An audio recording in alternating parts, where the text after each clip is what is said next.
ఈ రోజు నిత్య నక్షత్రం కృతిక.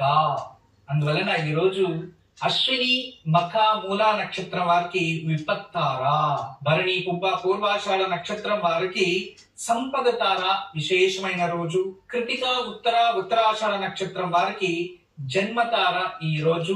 ఇక రోహిణి హస్త శ్రవణ నక్షత్రం వారికి పరమ మిత్రతార, మృగశిర చిత్త ధనిష్ట నక్షత్రం వారికి మిత్రతార, ఆరుద్ర స్వాతి శర్విష నక్షత్రం వారికి నైదన తార, పునర్వసు విశాఖ పూర్వ భాద్రపద నక్షత్రం వారికి సాధక తార ఈ రోజు. పుష్య అనురాధ ఉత్తర భాద్రపద నక్షత్రం వారికి ప్రత్యక్ తార ఈ రోజు. ఆశ్లేష జ్యేష్ఠ రేవతి నక్షత్రం వారికి క్షేమ తార ఈ రోజు. ఇదే ఈ రోజు తారాబల విశేషత. గురుజీకి ఈ రోజు మన సంప్రదాయం ఏం తెలియజేయబోతున్నారు?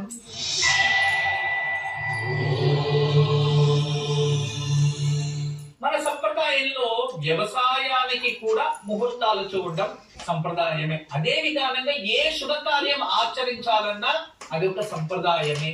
అందుకే మనకి ప్రతి రోజు కూడా హోరా శాస్త్రం అనేది ఉంటుంది.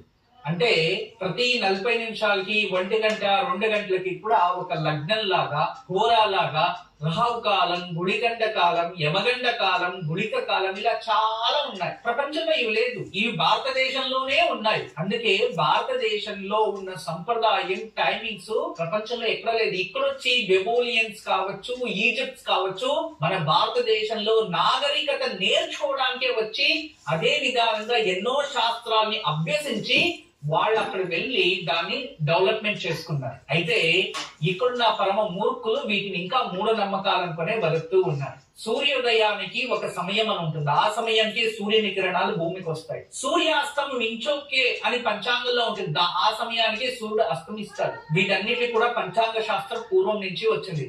ప్రతి మనిషి జన్మించిన సమయంలో వాళ్ళ అమ్మ గర్భం నుంచి బయటికి రావంగానే అంతరు వరకు అమ్మ గర్భంలో ఉంటుంది. అమ్మ తినే ఆహారం వాళ్ళకి వెళ్తుంది, అమ్మ పీల్చిన ఊపిరి వాళ్ళకి వెళ్తుంది. అన్ని రకాల టూల్స్ త్రూనే వెళ్తాయి గర్భానికి.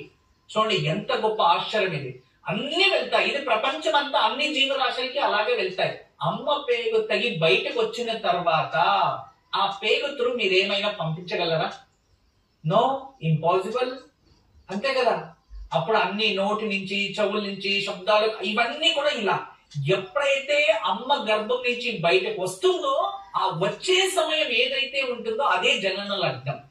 ఆ సమయంలో గ్రహాలు ఎక్కడెక్కడ ఎలా పనిచేస్తున్నాయో ఆ ఫ్రీక్వెన్సీస్ ఆ సమయం ఆ శిశువుకి యాక్టివ్ అవుతుంది. అంతే. ఎండాకాలంలో ఉంటే ఆ వేడి ఆ సమయం ఎలా ఉంటుందో ఆ విధానం